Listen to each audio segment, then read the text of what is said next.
오늘 설교 본문 말씀은 제가 6월 16일인가요? 주일 설교 때 잡았던 똑같은 본문입니다. 6월달 제가 했던 설교에서는 우리가 하나님의 성전이다라는 데 초점을 맞췄다면 오늘 설교는요, 성전을 더럽히는 문제에 초점을 두고 오늘 말씀을 전하려고 합니다.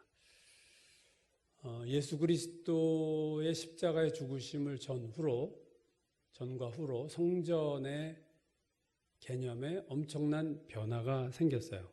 즉 예수님의 죽으심 이전의 성전은 건물의 개념이었습니다. 우리가 잘 알듯이 출애굽기에 하나님이 성막을 세우라. 이동하는 이스라엘 백성이기 때문에 건물은 세울 수가 없고 어떤 텐트 형식의 성막을 세우라 하셨죠. 어쨌든 건물의 개념입니다. 그때 출발된 성전의 개념은 그것이 이제 가나안에 정착하고 우리가 잘 알듯이 솔로몬이 성전 건축을 해서 예루살렘 성전이 생겼어요. 그러나 그 성전이 기원전 587년에 바벨론에 의해서 느부갓네살 왕에 의해서 다시 없어지고 깨어지고 멸망당한 후 바벨론 포로로 끌려갔다 귀환한 이스라엘 백성이 다시 성전을 건축하죠. 규모는 비할 바 없이 작았지만 우리가 스룹바벨의 성전이라고 불리우는 그 성전을 이제 세웠어요. 그래서 그 성전으로 쭉 지내다가 헤롯 왕이 그 스룹바벨 성전을 다시 증개축을 시작합니다. 그래서 기원전 20년, BC 20년서부터 기원 후 66년까지 무려 86년간 헤롯이 죽은 이후까지 헤롯 성전을 건축을 해요. 그래서 그렇게 쭉 건물 중심의 성전이 쭉 이어져 왔었는데 이게 예수님의 죽음에 의해서 엄청난 변화를 가져옵니다. 요한복음 2장을 보면 여러분도 잘 아시는 사건이죠. 성전에서 비둘기 팔고 양을 파는 장사하는 사람들과 화폐를 바꾸는 사람들이 성전을 더럽히는 것에 대해서 예수께서 그들 다 내어 쫓으셨어요. 자, 다 내어 쫓김을 당하면서 유대인들이 예수님에게 질문합니다. 당신이 무슨 권세로, 무슨 권위로 이렇게 우리를 다 내쫓아내느냐? 그 표징, 그 증거 좀 우리에게 보여달라. 그렇게 얘기했을 때 예수께서 하신 말씀은 뭐냐면 너희가 이 성전을 헐라. 내가 사흘 동안에 일으키리라. 되게 놀라운 말씀을 하신 거예요. 성전을 헐면 내가 3일 만에 세울 거다. 유대인들이 질문하죠. 이 성전 46년 동안 지금 짓고 있는데 네가 어떻게 3일 동안에 성전을 다시 짓느냐? 이렇게 물었죠. 그러니까 이 예수님의 말이 유대인들 가운데 이게 난리가 난 거예요. 그래서 예수님이 십자가에서 이제 달리기 전에 재판받을 때 많은 거짓 증거 중에 하나가 이 사람이 성전을 사흘 만에 지은다고 했다라는 고소도 여러 개 들어온 것을 볼 수 있고 십자가에 달렸을 때도 성전을 사흘에 짓는 자여 이런 조롱도 들었던 바로 그 말씀입니다. 그래서 성전을 3일 만에 짓는다라고 말씀하신 것에 대해서 이 의미가 뭐냐를 요한복음 2장이 이렇게 말하고 있어요. 그러나 예수는 성전된 자기 육체를 가리켜 말씀하신 것이다. 성전된 자기 육체를 가리켜 말씀했다. 유대인이 말한 성전은 건물이었지만 예수님 말씀하신 성전은 몸이었어요. 자신의 몸이었어요. 이 3일 만에 성전을 다시 짓겠다는 이 예수님의 말씀은 유대인들은 물론 못 믿었지만 제자들도 못 믿었던 말씀입니다. 그래서 요한복음 2장 22절이 이렇게 말해요. 죽은 자 가운데서 살아나신 후에야, 즉 예수께서 십자가에 죽으시고 3일 만에 다시 살아나신 후에야 제자들이 이 말씀하신 것을 기억하고 성경과 예수께서 하신 말씀을 믿었더라. 그러니까 제자들이 이 말씀을 언제 믿었느냐? 부활하신 이후에 믿었다는 거예요. 그러니까 이 말씀을 하실 당시에는 제자들도 이게 도대체 무슨 소리야? 성전을 3일 만에 짓는다는 게 도대체 무슨 말이야? 사실은 우리가 객관적으로 볼 때 이게 상상도 못할 일 아닙니까? 성전이 예수님의 몸이었다. 이런 꿈에서도 생각하지 못할 말을 들었으니 제자들이 얼마나 놀랬겠어요. 이걸 믿기가 얼마나 어려웠겠습니까? 그런데 예수께서 십자가에서 돌아가시는 순간에 놀라운 사건이 일어난 거 여러분 아시죠? 그것은 예루살렘 성전의 휘장이 위에서부터 아래까지 그냥 찢어진 거예요. 마태, 마가, 누가가 똑같이 이 사건을 기록하고 있습니다. 성전의 휘장이 찢어진 사건. 이 휘장이, 성전의 휘장이라는 것은 어떤 휘장을 말하냐 하면 성막에서도, 레위기에서도 나오죠. 성소와 지성소를 가로막고 있는 휘장입니다. 그것이 위에서부터 아래로 찢어졌다. 아래에서 찢으면 사람이 찢은 거지만 위에서부터 찢어졌다는 것은 하나님이 찢어버리신 거예요. 왜 예수께서 죽으시는 그 순간에 하필 예루살렘 성전의 휘장이 찢어졌을까? 이 휘장은 대제사장이 대속죄일에 단 한 번만 들어갈 수 있는, 이 휘장을 지나서 들어갈 수 있는 그 휘장을 말씀하는 거죠. 왜 성전의 휘장이 예수님 돌아가실 때 찢어졌는가에 대해서는 두 가지로 볼 수 있어요. 첫 번째는요, 이제 휘장 속으로 들어가는 길이 열렸다. 즉 지성소가 폐쇄된 공간이 아니라 개방됐다.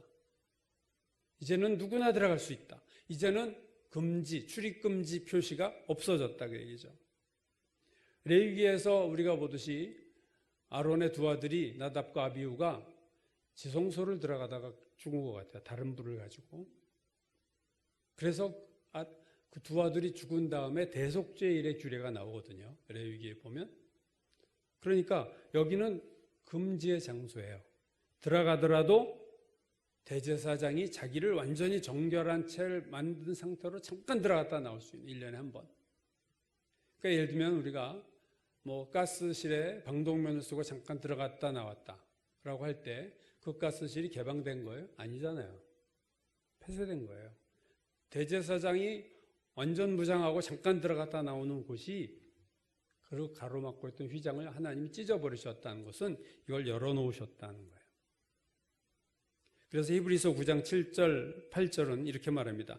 오직 둘째 장막은 대제사장이 홀로 1년에 한 번 들어가되 자기와 백성의 허물을 위하여 드리는 피 없이는 아니하나니 성령이 이로써 보이신 것은, 자, 성령이 구약의 그 지성소에 아무나 들어갈 수 없다는 것을 보이신 것은 첫 장막이 서 있을 동안에 지성소로 들어가는 길이 아직 열리지 않았다. 닫혀 있었던 곳이었어요. 근데 예수님이 돌아가시는 순간에 그것이 찢어졌다. 이제는 누구나 들어갈 수 있다. 그래서 히브리서 10장 19절 20절이 이렇게 말합니다. 그러므로 형제들아, 우리가 예수의 피를 힘입어 성소에 들어갈 담력을 얻었나니 그 길은 우리를 위하여 휘장 가운데로 열어놓으신 새로운 살 길이요, 휘장은 그의 육체니라. 휘장이 예수님의 육체다. 휘장, 예수님의 십자가에서 몸을 찢으심으로 찢으실 때 휘장도 찢어진 거예요. 그 길이 예수의 피로 들어갈 수 있다. 그래서 개방됐다 하는 의미가 참 크죠. 휘장이 찢어졌다는 의미는. 그러나 또 하나의 의미가 있는데 그것은 뭐냐면 예루살렘 성전의 휘장이 찢어졌다는 얘기는 이제는 더 이상 예루살렘 성전은 성전으로서의 용도가 폐기됐다.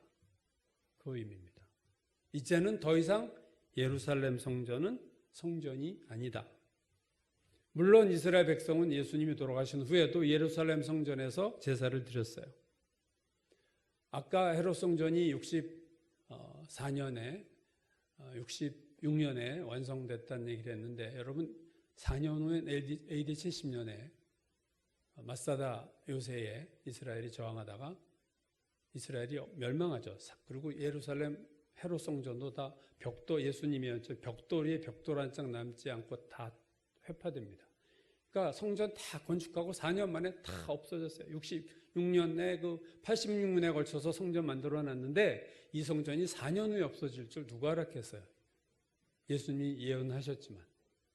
그러니까 그 성전 70년까지 예수님 돌아가신 후에도 예루살렘 성전에서 제사를 드렸지만 하나님 보실 때는 이게 이미 성전이 아니에요. 휘장이 다 찢어졌다. 이건 이제는 아무 의미가 없는 성전이에요. 그렇다면 새로운 성전이 뭐냐? 이 성전을 폐기하고 새로 만드신 성전이 뭐냐? 그것이 예수께서 3일 만에 지으셨다는 성전인데요. 3일이라는 건 뭐예요? 십자가에 죽으시고 부활하시는 그 사이 3일. 그러니까 예수님 십자가에 돌아가시는 그 순간 예루살렘 건물 성전 용도는 폐기되고 예수님이 새로운 성전을 짓기 시작하셔서 3일후 예수가 부활할 때 그 성전은 완성된 거예요. 아무도 알지 못했던 일이 예수님의 십자가 죽음과 부활 사이에 일어났어요. 그럼 그 성전은 어디에 있느냐?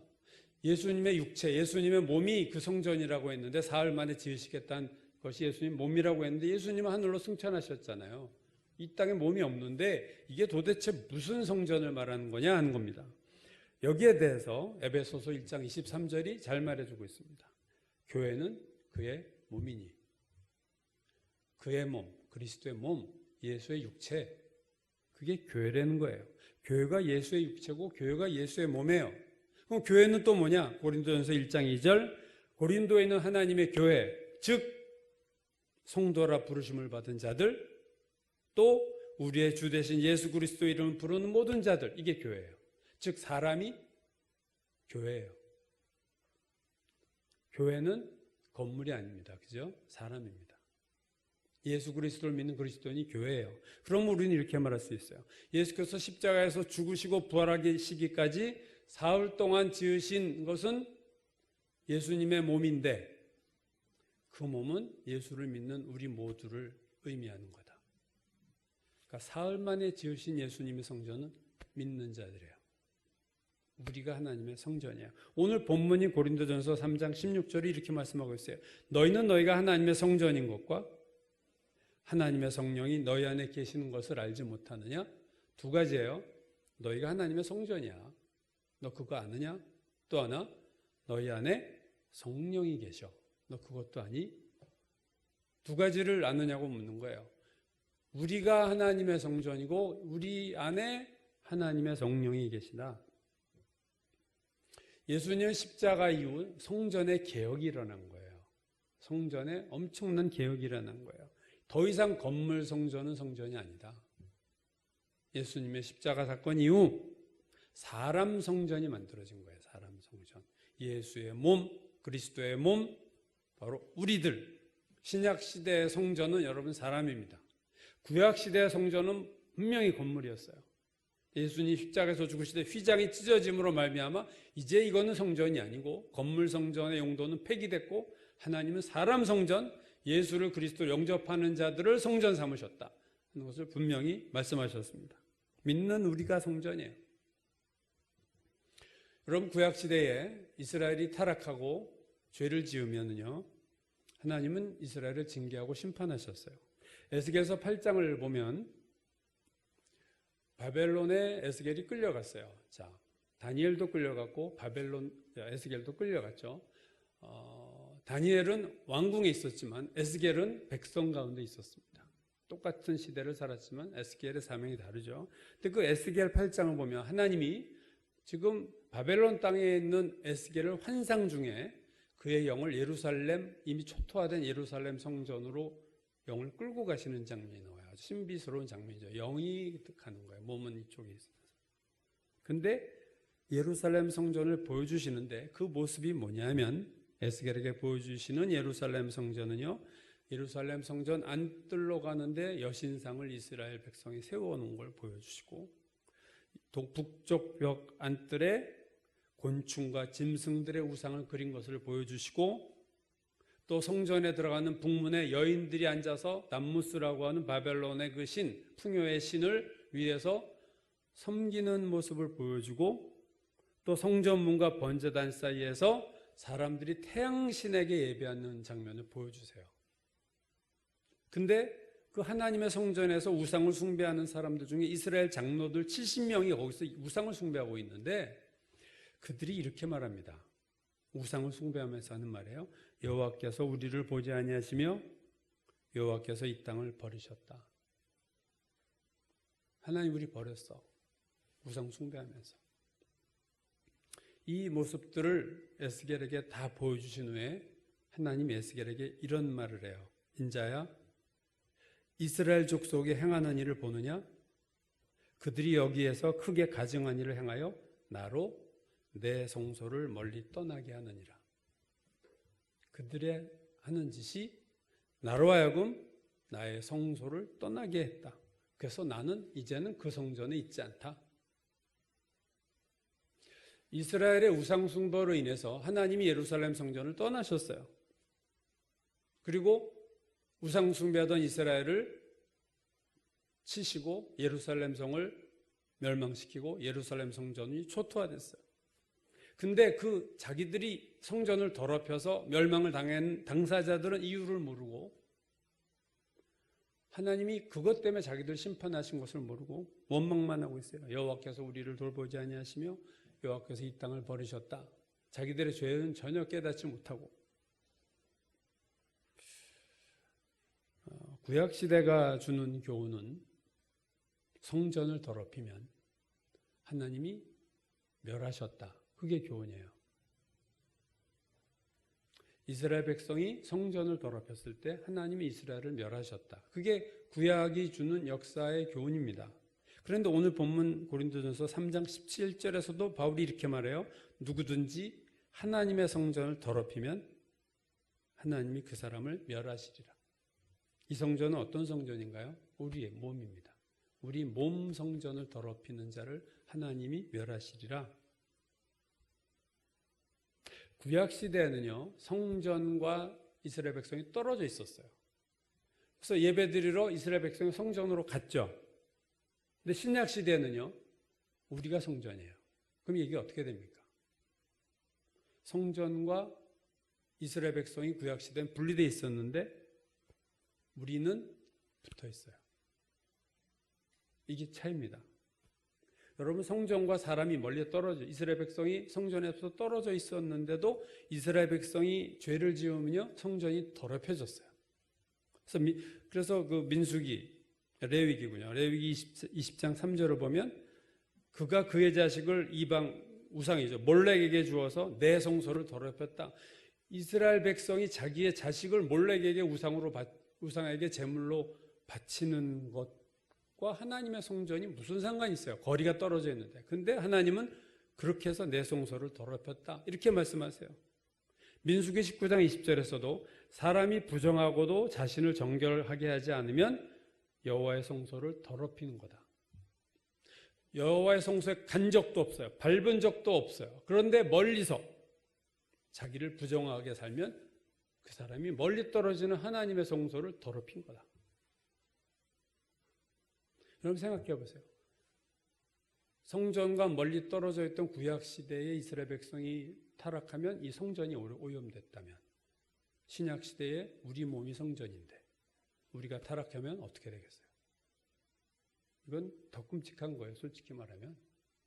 떨어져 있어도 성전이 회파되고 더럽혀지는데 우리 몸 자체가 성전인데 우리가 죄를 짓고 살면 이 성전은 어떻게 되겠어요? 그 자체가 그냥 더러워지는 거예요.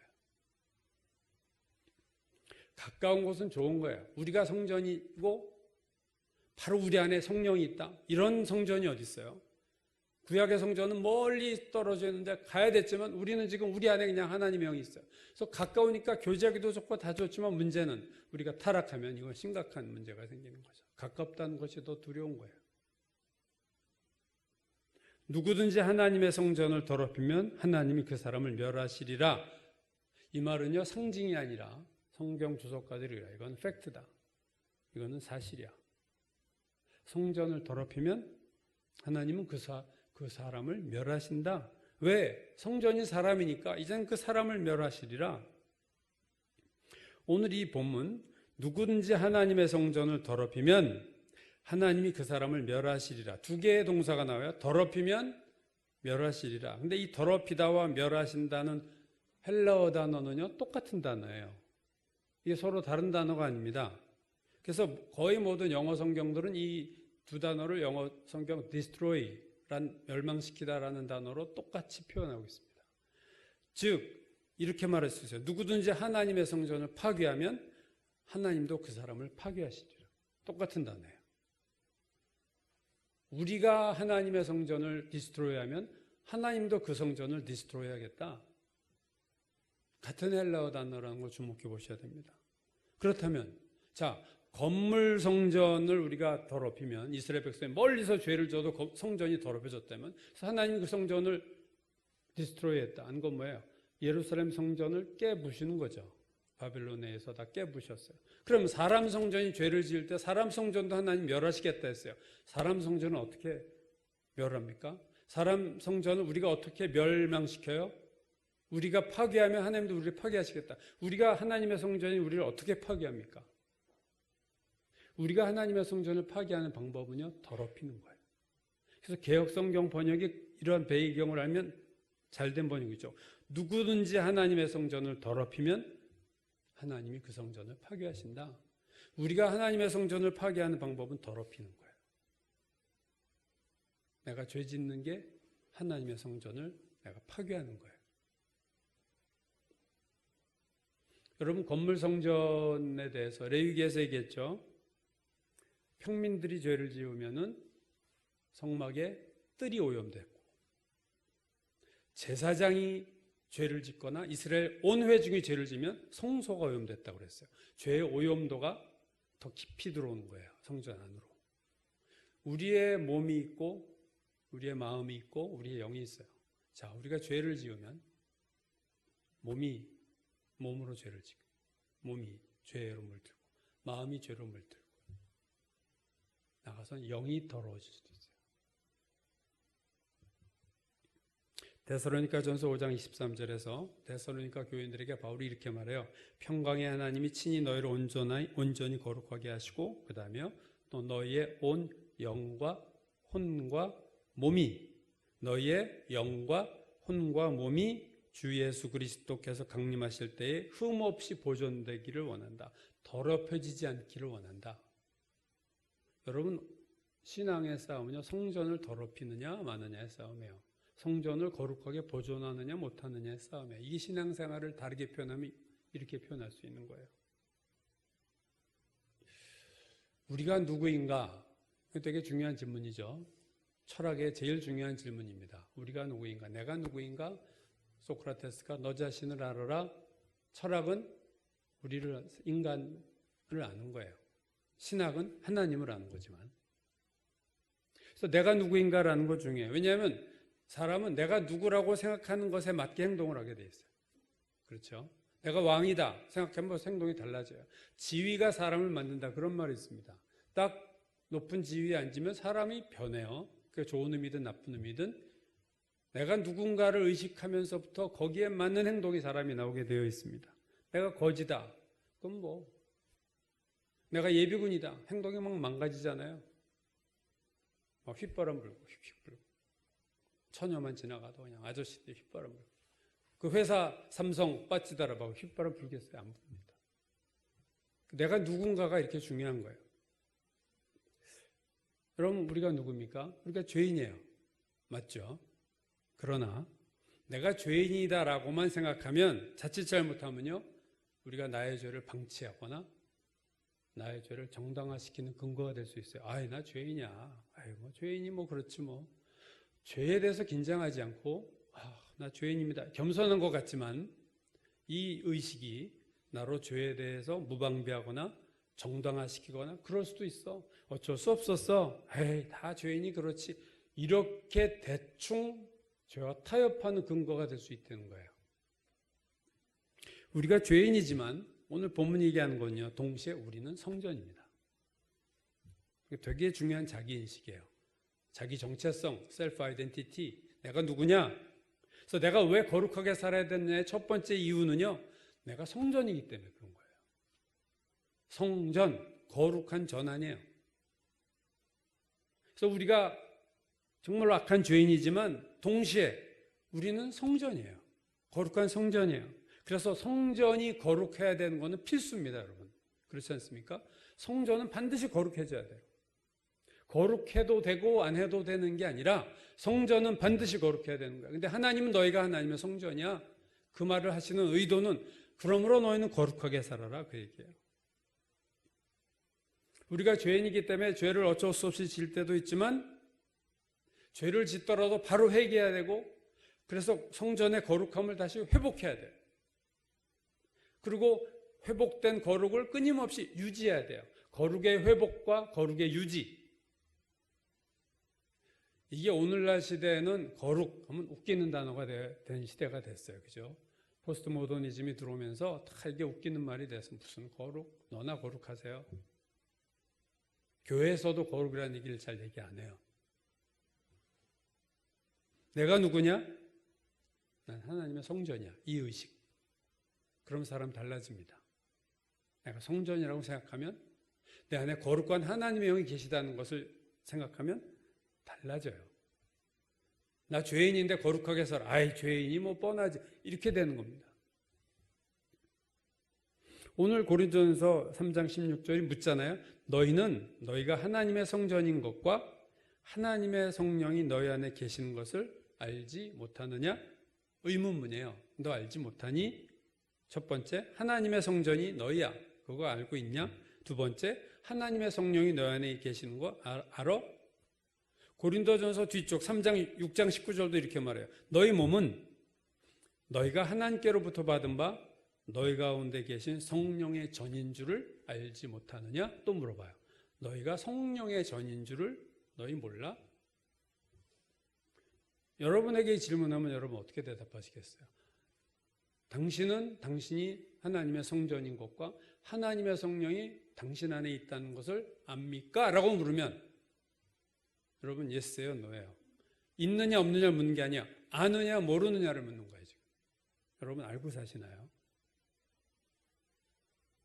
내가 성령의 전이야. 나 성전이야. 그거 알고 사세요. 내 안에 하나님의 성령이 있어.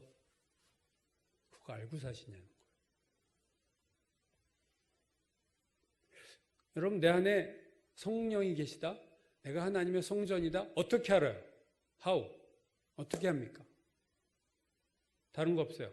하나님이 말씀이 그렇게 말씀하시니까 하는 거예요. 너희가 하나님의 성전이다 라고 말씀하시니까 그렇구나. 너희 안에 하나님의 성령이 계셔. 아 그렇구나 하는 거예요. 여러분 인식하다와 의식하다라는 단어는 다릅니다. 인식하다는 뭐냐면요. 영어에서 recognize라는 단어를 쓰는데 인식하는 것은 뭐냐면요. 무언가가 있어. 그걸 내가 아는 거예요. 임신한 여자가 뱃속에 아기가 움직이는 것을 인식하죠. 꿈틀꿈틀하는 것을 인식해요. 느끼는 거예요. 뭔가 확실히 느끼는 게 인식하는 겁니다. 반면에 의식하는 거는 우리가 그 conscious, be conscious of 이렇게 많이 쓰죠. 우리가 의식하는 것은 무엇이 있다는 것을 느끼지 못해도 있다고 여기는 거예요. 그게 의식하는 겁니다. 내 속에 용종이 있다는 것을 느끼지 못해도 내가 인식하지 못해요. 내 안에 용종이 있는지 내가 필링 없잖아. 아무 느낌이 없잖아요. 근데도 엑스레이 그렇게 나왔다면요. 그때부터는 뭘 의식하고 사나요? 내 안에 용종이 있지. 내 안에 암이 있지. 이렇게 의식하고 삽니다. 검증되진 않아. 내가 몸으로 느끼지는 못해요. 저는 성령이 우리 안에 있다고 인식하고 사는 신자가 있어요. 그리고 인식은 못하는데 의식하고 사는 신자가 있고 세 번째는 의식조차도 못하고 사는 신자가 있습니다. 성령이 내 안에 있음을 확실히 느끼고 인식하는 신자는요. 사도행전에 나오는 사람들이에요. 성령 충만한 사람들. 사도행전 8장 29절 성령이 빌립도로 이르시되 자, 집사 빌립입니다. 빌립도로 이르시되 이수레로 가까이 나가라 하거늘 이건 뭐예요? 인식하는 거예요. 음성을 인식하고 들려요. 구체적으로. 이 수레로 나아가 이디오피아 4시가 지나갈 때 전도하라고 내보낼 때 성령께서 빌립에게 이르시되 이 수레로 가까이 나가라. 사도행전 10장 19절 보면요. 베드로가 이 환상에 대해서 생각할 때 성령께서 그에게 말씀하시되 두 사람이 너를 찾으니 일어나 내려가 의심하지 말고 함께 가라. 내가 그들을 보내었느니라 하시니라. 베드로는요. 성령을 인식하고 있어요. 음성이 들리거든요. 그 성령 충만한 사람들이에요. 사도행전 11장 22절 성령이 베드로에게 명하사 아무 의심하지 말고 함께 가라. 안디옥 교회에도 그랬어요. 사도행전 13장 2절 안디옥 교회가 주를 섬겨 금식할 때에 성령이 이르시되 내가 불러 시키는 일을 위하여 바나바와 사울을 선교사로 보내라. 이거 자기 생각으로 보낸 게 아니에요. 안디옥 교회가 파송하죠. 바울과 바나바를. 그러니까 초대교회는요, 성령을 인식하고 있었어요. 음성도 들리고 말씀도 하시고 환상도 보여주시고. 바울이 사도행전 20장 23절에서 오직 성령이 각성해서 내게 증언하여 결박과 환난이 나를 기다린다 하시니, 성령께서 바울에게 너 이제 가는 곳에 환난이 올 거다 라고, 환난이 기다린다라고 말씀하신 거예요. 자, 이 성령 충만한 사람들은 성령이 내 안에 있는 걸 인식합니다. 그래서 우리의 소원은 뭐냐? 저와 여러분의 열망은 사실 빌립, 베드로, 바울, 아나니아 이런 사람들처럼 성령을 인식하고 성령의 음성을 듣고 성령의 지시하심을 듣기를 사실 우리가 간절히 원하는 거예요. 사실 이렇게 하면 얼마나 우리가 수많은 시행착오를 줄이겠습니까? 성령을 인식할 수 있으면. 그러나 성령을 인식하지 못하는, 성령 충만하지 못하는 사람들은 어떻게 성령을 대해야 되느냐? 그냥 아직 성령 충만 모르는 보통의 신자들은요, 그건 성령을 의식하고 사는 거예요. 인식하지 못하면. 내 안에 성령이 계심을 내가 전혀 인식할 수가 없어요. 그래도 있어 라고 의식하고 살으라는 거예요. 이거 되게 중요한 태도입니다. 내 안에 성령이 있다고 여기는 거예요. 여러분, 여긴다는 단어는 성경에서 믿음을 말할 때 쓰이죠. 내 안에 성령이 있다고 하시니, 하나님 말씀이 나는 있다고 여기고 내 안에 성령이 있다고 의식하고 성령을 늘 의식하고 살아. 그래, 내 안에 성령이 계시지. 이렇게 살려는 거예요. 이게 믿음입니다. 여러분, 남의 눈을 의식하면 행동이 달라지듯이 내 안에 성령이 계시다는 의식이 우리의 의식 속에서 생겨나면요, 여러분 반드시 변합니다. 말이 달라지고 행동은 더 달라져요. 그러나 안타깝게도 수많은 그리스도인들은 성령을 의식하지도 못하고 살아요. 인식은 물론 의식하지도 못하고 살아요. 그냥 나 혼자 사는 거야. 나 혼자. 성령은 저기 있는 분 같고 내 안에 있는 거 뭐 느껴지지도 않고 뭐 이렇게 감각에 뭔가 꿈틀하는 것도 없고 음성도 안 들리고, 그러니까 나는 독립된 내가 그냥 사는 거죠. 하나님 말씀 다운로드 받고 멀리 있는 성령께 좀 물어보고 내 안에 계신데. 구약 성경을 보면요, 이스라엘 백성들의 잘못된 믿음이 나옵니다. 성막 시대에 이스라엘은요, 지성소 안에 있는 하나님의 언약궤, 그것에 대한 절대적인 잘못된 믿음이 있었어요. 그래서 블레셋의 사무엘상에 보면 블레셋과의 전쟁에서 패배하자, 당시 엘리 제사장이 이스라엘의 영적 지도자였는데 패배하자 이스라엘이 하나님의 언약궤를 앞세워서 전쟁하자 이렇게 얘기하니까 사람들이 이제 다 이긴 거예요. 그래서 막 언약궤를 앞세우고 전쟁해 나가니까 막 이스라엘 백성이 믿음의 함성을 지르니까 블레셋 사람들이 처음엔 떨어요. 쟤들 왜 저래? 하나님의 언약궤가 온대. 큰일 났다. 하지만 막판에 몰리니까 그래도 싸워야지 하고 싸웠는데 이스라엘이 지고 언약궤를 빼앗겼어요. 블레셋에 빼앗깁니다. 잘못된 믿음이죠. 언약궤만 있으면 우리는 안전해.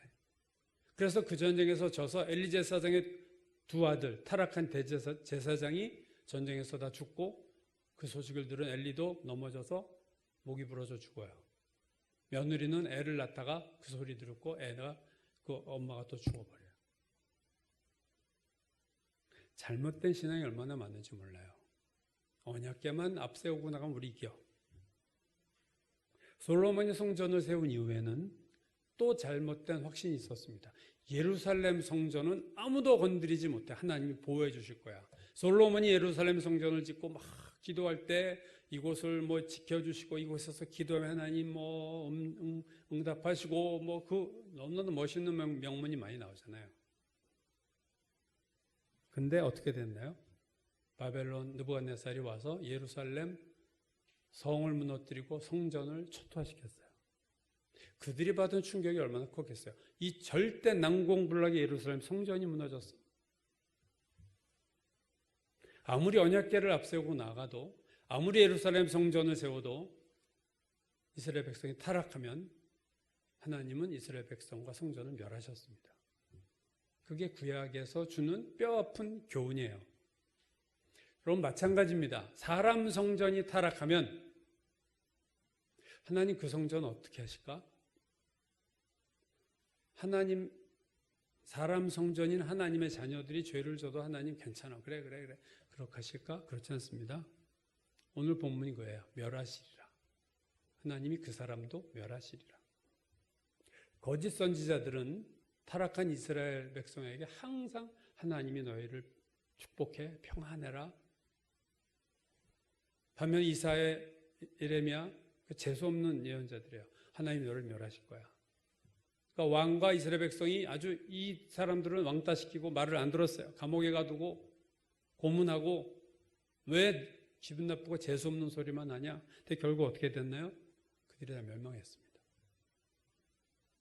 자기들이 우상 숭배하고 범죄했으면서도 하나님이 이 예루살렘 성전을 지키실 거야? 언약궤로 나가면 이길 거야? 이건 잘못된 거짓 믿음이에요. 우리 안에도 여러분 이런 거짓 믿음이 분명히 있을 겁니다.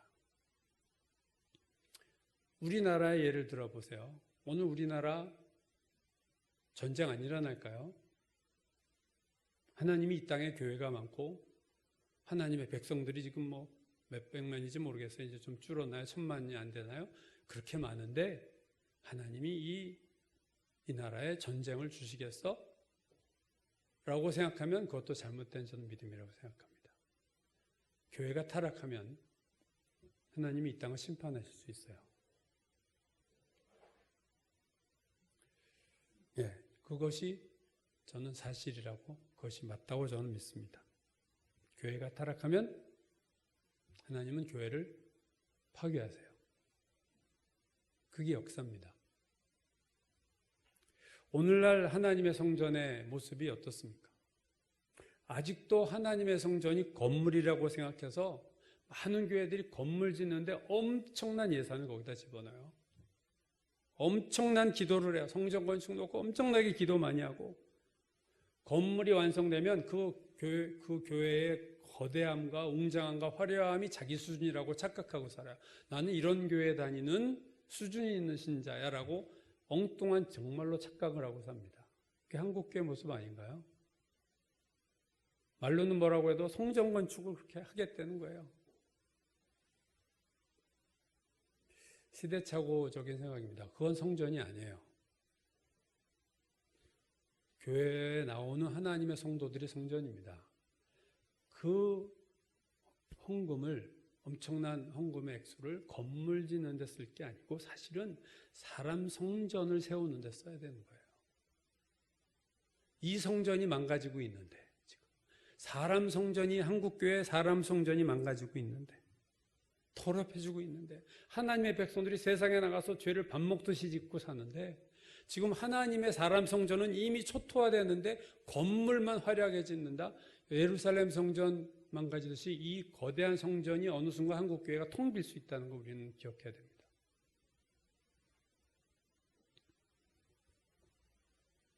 오늘 고린도전서 3장 17절 마지막이 이거예요. 하나님의 성전은 거룩하니 너희도 그러하니라. 예, 하나님의 이제 성전은 우리 몸인데 우리가 성전이기 때문에 우리가 거룩해야 된다. 그러니까 우리가 알아야 될 것은 그거예요. 내가 성전이라는 걸 알아야 되고 내 안에 성령이 계시는 걸 알아야 되고 내가 왜 거룩하게 살아야 되는지를 알아야 돼요. 내가 나의 몸과 마음과 생각과 말과 행동을 더럽히면 하나님이 나를 심판할 수 있다는 것을 알아야 돼요. 타락한 그리스도인을 하나님이 심판하실 수 있다는 것을 알아야 돼요. 그래서 우리 안에 성령이 계시고 내가 하나님의 성전인 것을 인식하지 못해도 늘 의식하고 살아야 돼요. 내 안에 성령 계시지? 자꾸 리마인드 시키고 다시 생각하고 바로잡고 그래. 내가 또 잊었네? 내 안에 하나님의 성령이 계셔. 다시 생각하고 성령님 제가 잘하겠습니다. 대화도 하면서 그럼 반드시 우리의 삶이 변해요. 우리가 아무 말이나 못해요. 아무 행동이나 할 수 없어요. 의식하면 성령을 의식하지 못하니까 내 마음대로 행동하고 내 마음대로 말하고 내 더러운 생각, 악한 생각하는데 아무 양심의 가책이 없는 거예요. 에베소서 4장 30절은 하나님의 성령을 근심하게 하지 말라. 내 안에 하나님의 성령이 계신데 그분이 언제 근심합니까? 내가 하나님의 성전을 더럽힐 때예요. 그분이 근심하세요. 내가 하나님의 성전을 거룩하게 하면 성령께서 기뻐하시고 충만해 하시고, 내가 이 성전을 더럽히면 성령은 근심합니다. 결국 성령님의 어떠하심은 내가 그렇게 만드는 거예요. 하나님의 성령을 근심하게 하지 말라라는 그 에베소 4장 30절 전과 후에 이런 말씀들이 나와요. 무릇 더러운 말은 너 입 밖에도 내지 말고, 성령을 근심하게 하는 것들 얘기하는 거예요. 더러운 말은 입 밖에도 내지 말고 오직 덕을 세우는 데 소용되는 선한 말을 해서 듣는 자들에게 은혜를 끼치게 해라. 말에 대해서 얘기했고요. 그 뒤에 보면 성령을 근심하게 하지 말라. 바로 뒤에 너희는 모든 악독과 노함, 분노하고 분냄과 떠드는 것과 비방하는 것을 모든 악의와 함께 버려라. 성령이 근심해요. 이것들 때문에. 버리고 서로 친절하게 하며 불쌍히 여기며 서로 용서하기를 하나님이 그리스도 안에서 너희를 용서하신 것 같이 하라. 이렇게 하면 성령이 충만해지고 성령이 기뻐하시는 거예요. 누가 성령의 어떠함을 만들어놔요? 우리가 만드는 거예요. 성령님은 우리의 자유의지를 존중하시고 우리를 거부하면 성령께서 우리 안에서 굳이 우리와 대화하시려고 하지 않으세요. 여러분의 오늘 성전은 어떻습니까? 여러분은 성전 관리를 지금 어떻게 하시고 계신가요? 여러분 안에 계신 성령님이 기뻐하십니까? 여러분의 성전을 보고 아니면 근심하시겠습니까? 여러분의 성전은 더럽혀 있지 않습니까? 생각이 더럽혀져 있고 말이 더럽고 행동이 약하고 그걸 무감각하게 성령을 의식하지도 못하고 마음대로 사는 오늘날의 수많은 그리스도인들의 모습을 보고 성령께서 근심하시지 않겠는가? 저는 오늘 이 시대에 사람 성전의 회복이 이루어져야 된다. 사람 성전이 재건축돼야 된다. 그렇게 생각해요. 건물은 괜찮아요, 솔직히. 건물은 오늘 한국의 수준이면요, 한국 역사상 최고의 건물 수준이고요. 어떤 나라와 비교해도 괜찮은 성전입니다. 건물 성전은요. 이제는 사람 성전을 세워야 돼요. 그러기 위해서 여러분이 아셔야 됩니다. 내가 성전이다. 이 의식, 내 안에 성령이 계시다. 이 의식을 바꿔야 삶이 바뀌고 생활이 바뀌는 거예요. 오늘 우리가 하나님의 성전인 것을 잊어버리지 않고 사는, 날마다 기억하며 사는 우리가 되어야 될 줄로 믿습니다.